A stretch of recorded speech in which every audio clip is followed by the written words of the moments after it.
welcome to another episode of Slowing Down with the Scriptures. I'm Chris Matley. Thanks for joining me.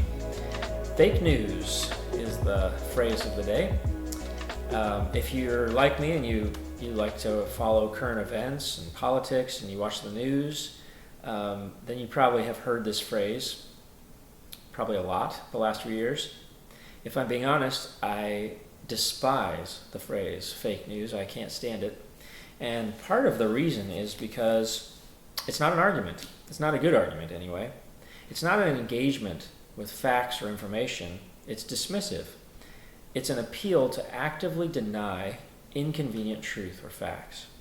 Let me give you an example. So, sometime in the late 80s, I became aware for the first time that there's a small but vocal group of people out there, and there is today, of people that deny that the Holocaust took place.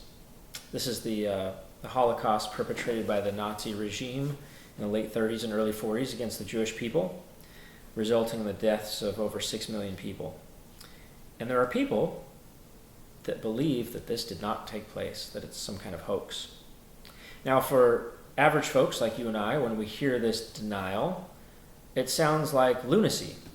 It sounds crazy, because it is. It's crazy. And partly it's crazy sounding because it's horrific. It's offensive to human dignity to hear someone deny something that was so terrible. But it's also crazy because when you hear someone go through the mental gymnastics that they have to go through in order to deny something that has so much empirical evidence and historicity, that it's a little bit mind-numbing to hear the argument. So that's it. That's a big one. How about an example of something much smaller? How about, for example, the denial of the basic science that supports the idea that wearing a mask would help prevent the spread of an airborne respiratory disease? That's a much smaller denial of truth. But you see how these things, big and small, operate basically on the same scale. The denial of truth. I'm going to read for you a story. It's just a couple of verses, actually, from Matthew chapter 21. This is a very fascinating conversation that Jesus has with the chief priests and elders, and it takes place in the temple, which was the center of religious Judaism 2,000 years ago. So this starts in verse 23 of chapter 21. It says, Jesus entered the temple courts, and while he was teaching, the chief priests and the elders of the people came to him, and they asked him this question. By what authority are you doing these things? They asked. And who gave you this authority? Now, if you read the Gospels, you'll notice that throughout the Gospel story, the narrative, you'll hear this question asked of Jesus several times. Jesus will say something, or do something, or heal someone, and religious leaders, sometimes Pharisees or chief priests or elders, will ask him, who gave you this authority? By what authority do you do these things? This was actually a fairly reasonable question to ask, because Jesus acted like a rabbi, a teacher, who had something called smikha.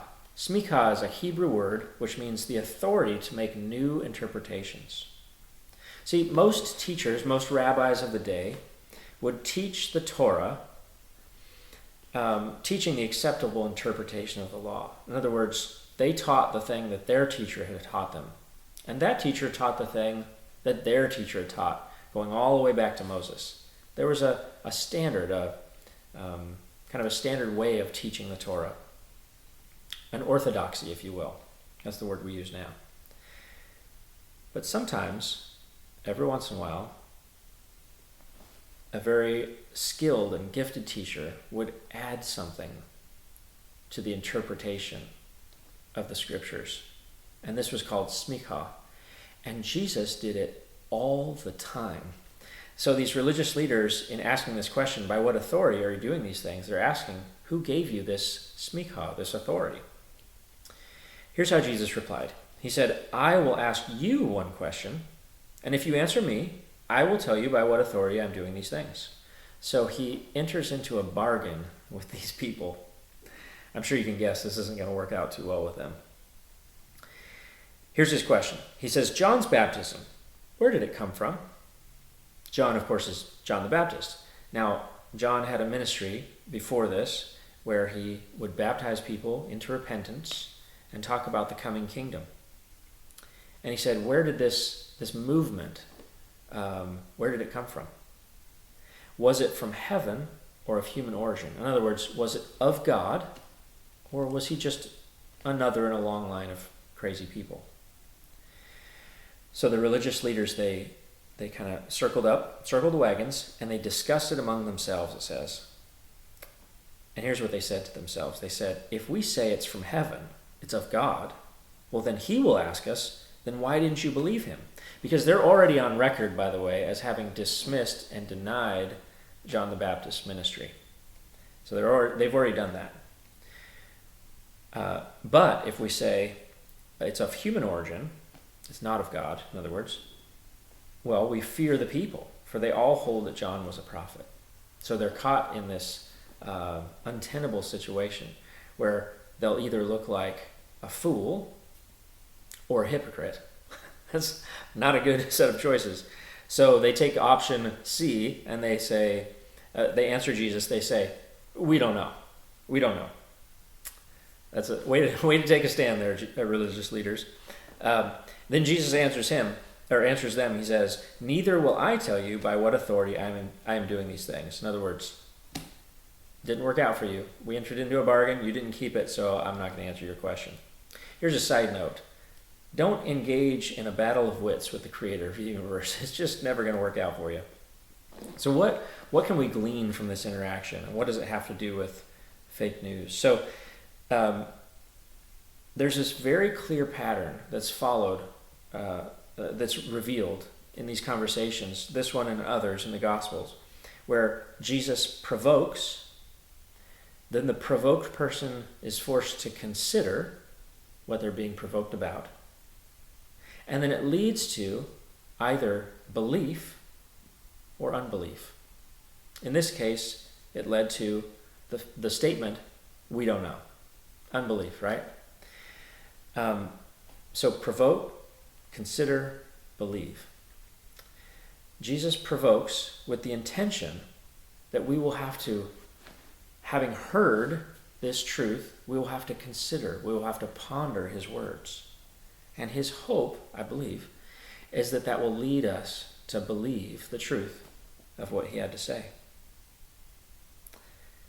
My son Andrew is 9 years old now, but a couple years ago, when he was 7, I took him to a bookstore, and at this bookstore there was a bargain bin, and there was a book marked with a little price tag that said $0.99, and he brought it to me. He said, Dad, how much is this book?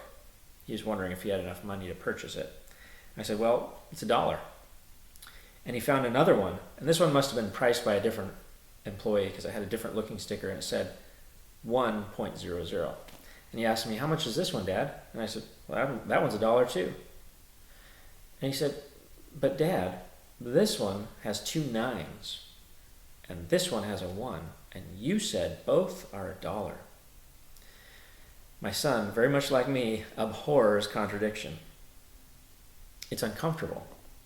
But here's the thing. As we grow older in this world that is full of contradictions, we become comfortable with contradiction. But we shouldn't be. We should never be comfortable with contradiction. And if we're honest, many of the things that Jesus says, as he provokes and causes us to consider, it leads to discomfort. It makes us uncomfortable. In fact, if you've ever read the words of Jesus and you've been left feeling uncomfortable, then you were paying attention, because that was the intended result.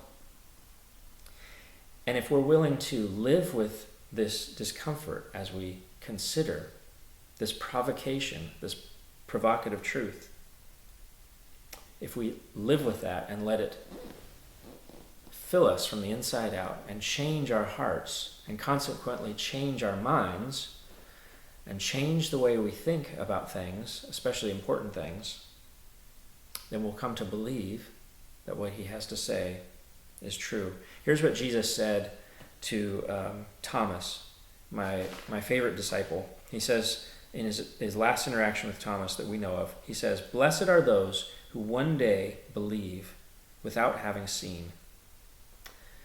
This is a great example of Jesus revealing his value, that we believe the right things.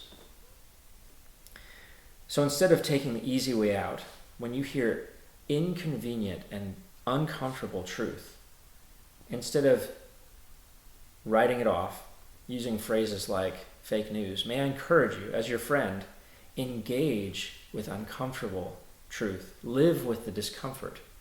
Let it stir something in you as you ponder it. And then return to the words of Jesus and let them change you from the inside out. Thanks for joining me. Love you guys. I'll see you next time.